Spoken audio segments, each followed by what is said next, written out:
Lakers. That's right. Lakers. Yeah, they are. That's Jerry West, Magic, Kareem. Jerry's from the 60s. He's the NBA logo. There's something with the logo and the NBA not admitting that he's the logo. I don't know. He doesn't get paid for being the logo. Also, he just got his lifetime tickets revoked.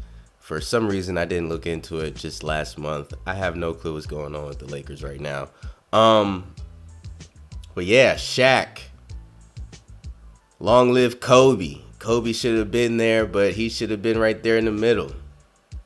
Instead of having Magic, we're going to start this off with Jason Kidd. He's from Alameda.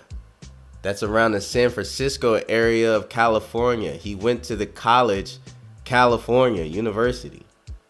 This man's a Cali man at heart. But he's one of the greatest passers to ever play basketball. Right behind Magic Johnson and John Stockton is Jason Kidd. And not only is he one of the best passers, he can do a lot of good no-looks there, you know. I'm a no-look guy. Anyway, Klay Thompson, straight out of Orange, California. He can shoot the ball like nobody's business. He's one half of the Splash Brothers. Low-key, they're called the Splash Brothers because they're a combination of three players. Ray Allen, Reggie Miller, and Rip Hamilton. His dad played for the NBA, Michael Thompson. He was 6'10". He was a power forward, so it's not like a Del Curry, Steph Curry situation. It's more like watch these three play, and he ended up playing with another guy, Steph Curry, who ended up playing exactly like that. So that's why they come from the same type of tree of player, and that's why they're brothers, Splash Brothers.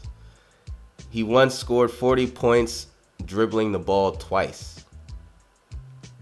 That's no joke. He once scored 40 points in a quarter. Paul George, straight out of Cali. He was hurt. He couldn't go to the Lakers, man. But now he's on the Lakers. But to an extent, I knew just as much as what the public knew. Like the shit that goes on and what's posted on Instagram, I was following it like I was a fan. Oh, okay, shit. I might go. Yeah. When it's like your whole future, like where you're about to move. Yeah. No, it is. It is. I'm like looking up places, looking up like, all right, if I go here, this is around there. We could do this. We could do that. Yeah. So I was spectating and watching the shit unfold like a fan would. And then, so I had an idea. I almost was going to go to Cleveland. I was close to playing with Bron. Yeah.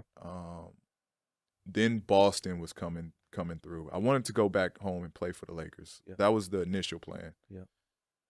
Pacers didn't want to do that. Lakers didn't want to give up anything to grab me.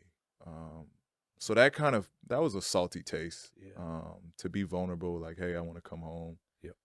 So I put it out there like I want to go home, and that's where I'm going to sign to. That's what I'm saying. That can very well just happen to guys, right? Like you just get sent to a team. You do. Like, I mean, at that point, it's whatever's best for the team. They don't care about the player. They never do. It's very rarely the front office or the organization care about the player's livelihood. Next, we have Kristaps Porzingis, 7'2", power forward. He gets to the rim, but he's mostly a shooter. Now he's going to have a guard who's going to pass him the ball when he's open at the three-point. It's good that he's open at the three-point because the guy after him I'm introducing is going to be in the paint mostly. He can block. Rebounding, he doesn't really get 10 rebounds a game like that. I mean, he does, but he doesn't. I just feel like he needs a little bit of motivation to win. Things aren't looking good currently in real life on the Mavericks. Shaquille O'Neal, he doesn't even need an introduction, man. The man don't need an introduction. He's like Kobe, he's like Jordan, you know, but the most dominant player to ever play the game. That's a consensus pick. Shaquille O'Neal, 7 foot, 300 pounds. Nobody can move him. He moves you. Nobody could do anything with him. You could double team. It doesn't matter. Your arms aren't big enough to move his arms. Your body's most likely not big enough to block his dunks. But he's the life of the party, man. He loves LA. He's a Los Angeles guy. Even though he's from the South, he loves the spotlight. He loves the cameras. He loves the celebrities at the games. He loves being in commercials. As a matter of fact, he's still in commercials to this very day. Like almost every commercial you see. A lot of things aren't validated until Shaq comes on it. When I say validated, I'm talking mainstream. The man won 3 championships with Kobe. He won a championship with Dwayne Wade after he left Kobe. He's just the guy no one can do anything with. Whatever he wants to do, he's going to do it. He's one of the most clutch centers in the NBA also. Plenty of highlights of him doing a lot of things in the end of games, even making free throws. People made fun of him, hack a Shaq. But when the free throw mattered, he hit it. You can make fun of him all you want to, you know what I'm saying?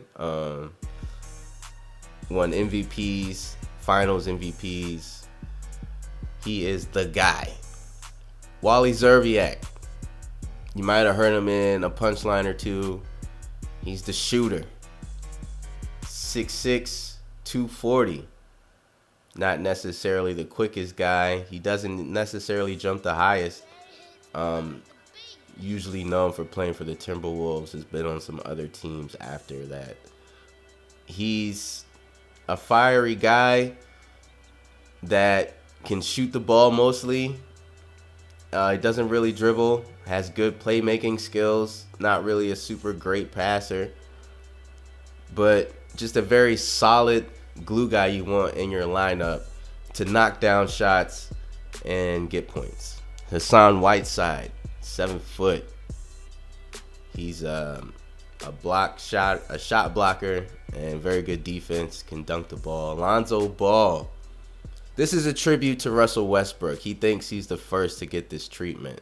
What I am seeing with my eyes, I am not impressed. His shot is awful. And it's getting to the point where folks are expecting him to miss. They're ready to give him a standing ovation when he makes shots. And defenders are laying off of him, daring him to shoot. The first 20 games of your career, he has the worst shooting percentage of anybody in the last 30 years. I am petrified for this kid.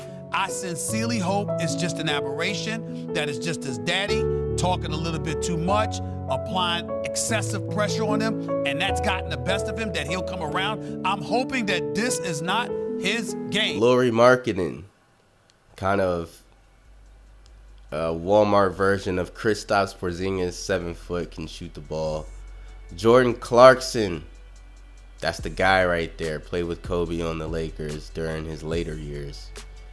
Tyus Jones, pretty good guard, 6 foot. Deshaun Stevenson went against LeBron with no fear.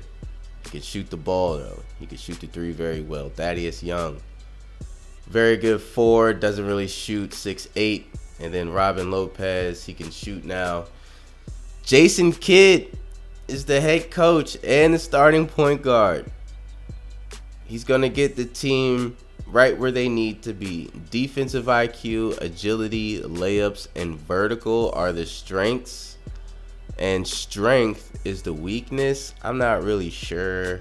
I mean, yeah, Kristaps may be a little weak in the paint, but Shaq is enough defensively in the paint, I feel, that they can be okay.